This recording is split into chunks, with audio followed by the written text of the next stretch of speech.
Hey there, this is Osama Dahoud. I'm here with a new edition of the 4040 Vision podcast, sports history podcast that looks back at critical moments in a team or athlete's history. We do hypotheticals like what if the Golden State Warriors really did trade Steph Curry and Klay Thompson for Chris Paul. We do redrafts all the time. We have a new format where we kind of look at a scoring system on who had the better redraft picks.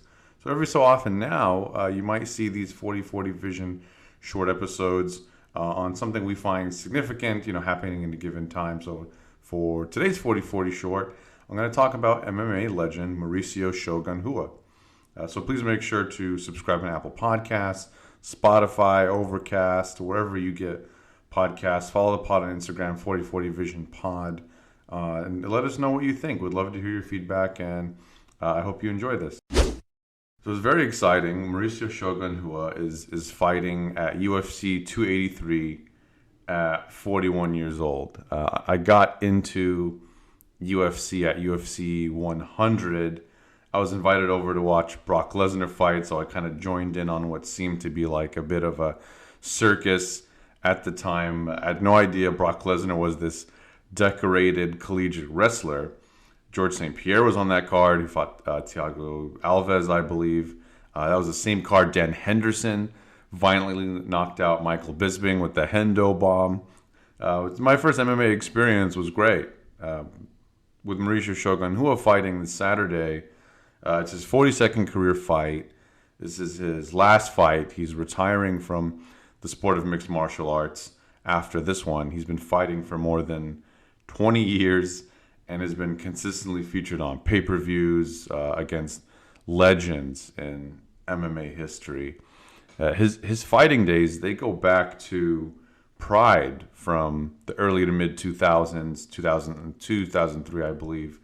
And he fought against guys like Rampage Jackson, Alistair Overeem, Antonio Rogério Nogueira, Little Nog, Mark Coleman, Kevin Randleman, to name a few. And a few of those guys he fought through a tournament to win the Pride Middleweight Grand Prix. So he had a great record when he was there. If you've never watched a Pride fight, those fights were all in Japan, and the rules were just so different. You had these crowds that were quiet during the fights, very different than what we see on UFC cards or boxing cards, where the crowd's pretty lively throughout the fight, from the walk up through the announcements and the action, etc. But back then, they were allowed strikes to the head if the opponent's knee was down. So, one of Shogun's most brutal, Jackson, who in his own right was already a menacing elite fighter at that time as well. As Shogun used Muay Thai clinch, with these devastating knee strikes, and Rampage had no answer for that. If you've ever seen Anderson Silva versus Rich Franklin, and Rich Franklin was just numb whenever Silva just locked in that Muay Thai clinch. It was a lot like that. So Rampage is against the ropes. Shogun hits him repeatedly with these soccer kicks to the head. Those are illegal now. You can't do soccer kicks in any modern MMA. Shogun, it just shows he comes from a different era in MMA, and him fighting in 2023 is incredible. And it's a different time. It's the Shudo Box Academy in Brazil. There's a Muay Thai academy. Vanderlei Silva got his start there. Anderson Silva, at once upon a time, was temporarily at the Shudo Box Academy as well. You watch the way these guys fought. That Muay Thai style was just so ruthless in the clinch, and it's kind of what shaped Shogun's fighting style, that warrior mentality he showed when he went to battle. You see the way they fought. There was technique, no doubt, about it. I wouldn't say necessarily defense was a huge focus of that discipline. They were trying to hurt their opponents, and themselves getting hurt seemed like more of a distraction from beating guys up than something they should actually be worried about. It was such an exciting way to fight. You always knew whenever Vanderlei Silva or Shogun Rua fought that you were going to see some spectacular violence for sure. In Pride, he had a hell of a run. Shogun went 11-1 over a 4-year period. He only lost once while he was there to Mark Coleman, and that was because he broke his arm. Mark Coleman was at heavyweight. He was debuting at heavyweight, and was at middleweight at one point. He fought Kevin Randleman, and he did beat him at heavyweight. So it just goes to show Shogun was willing to fight and stand with anyone. He fought Alistair Overeem pre-heavyweight. Just a menacing man. 23 fights in the UFC, 11 wins, 11 losses, 1 draw. And the UFC put him in so many fight cards in Brazil. He actually lost his debut against Forrest Griffin, surprisingly enough. It's just such a different time, right? To lose to Forrest Griffin. You look at his resume and you're like, how did that happen? It's one of the most shocking losses in MMA history. Submission, too. Really surprising. He did get his revenge, though. He did beat up. It was funny. They asked Forrest Griffin, I think it was Ariel Helwani that asked him in the build-up to that, hey, I heard, Shogun Rua was dealing with an injury. Do you want to get the best version of Shogun, make sure that he's recovered from that? And Forrest Griffin said, nope, I hope he's still dealing with that. That would be nice for me. My favorite Shogun event, it's the only UFC I ever attended live. UFC 139, San Jose, 2011. It was kind of the early days of the 5-round main events that weren't title fights. There used to be 3 rounds for some of these events where there wasn't a title fight scheduled, and there was just like, hey, we needed 2 more rounds of that. So a fight like this was a good example of that. This was a damn treat. Those 2 guys went back and forth, beating the hell out of each other. Going back to the defense point I made, Dan Henderson, it was known that he had a violent right hand. He knocked Michael Bisping out stiff, and that's pretty much what he had. He was a good wrestler, but he just had that huge right hand where he kind of ducked his head. There was a looping over-the-top punch from hell. And fans in the crowd were yelling, hey, Shogun, watch the right hand.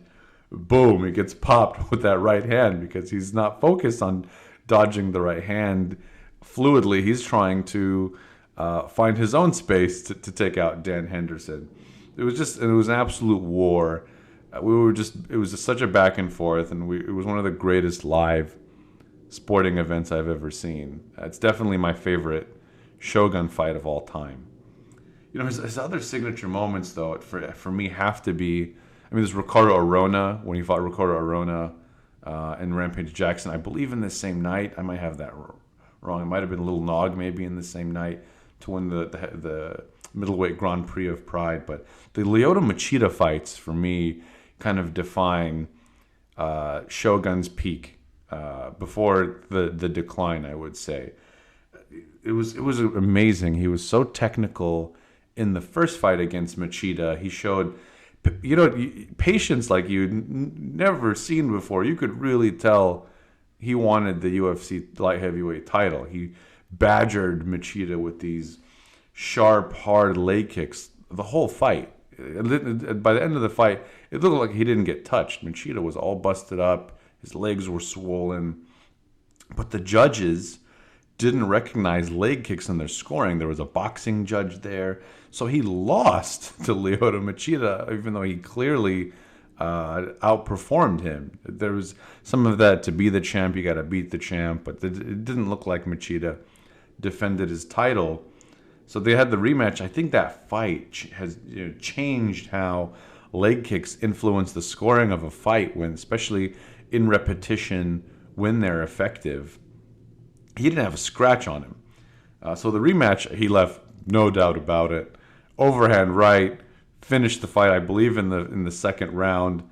And surprisingly, this was the only time that he held a title like that. The poor guy ran into a buzzsaw immediately after that, named John Jones, who won his first title. He was coming up after the beginning of his run. So he didn't stand a chance, unfortunately. But, he did reach the mountaintop of light heavyweight. And I'm happy for him to have achieved that. His legacy and his impact on MMA deserves recognition.